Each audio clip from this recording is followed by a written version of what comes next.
اے پیغمبر ان کو بکنے دو، یہ قیامت کے دن اپنے اعمال کے پورے بوجھ بھی اٹھائیں گے اور جن کو یہ بے تحقیق گمراہ کرتے ہیں ان کے بوجھ بھی اٹھائیں گے۔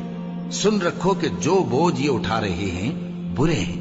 ان سے پہلے لوگوں نے بھی ایسی ہی مکاریاں کی تھیں تو اللہ کا حکم ان کی عمارت کی بنیادوں کی طرف سے آ پہنچا اور چھت ان پر ان کے اوپر سے گر پڑی، اور ایسی طرف سے ان پر عذاب آ واقع ہوا جہاں سے ان کو خیال بھی نہ تھا۔ پھر وہ ان کو قیامت کے دن بھی ذلیل کرے گا اور کہے گا کہ میرے وہ شریک کہاں ہیں جن کے بارے میں تم جھگڑا کرتے تھے؟ جن لوگوں کو علم دیا گیا تھا وہ کہیں گے کہ آج کافروں کی رسوائی اور برائی ہے۔ ان کا حال یہ ہے کہ جب فرشتے ان کی روحیں قبض کرنے لگتے ہیں جبکہ یہ اپنے ہی حق میں ظلم کرنے والے ہوتے ہیں تو مطیع و فرما بردار ہو جاتے ہیں اور کہتے ہیں کہ ہم کوئی برائی نہیں کرتے تھے۔ ہاں، جو کچھ تم کیا کرتے تھے اللہ اسے خوب جانتا ہے۔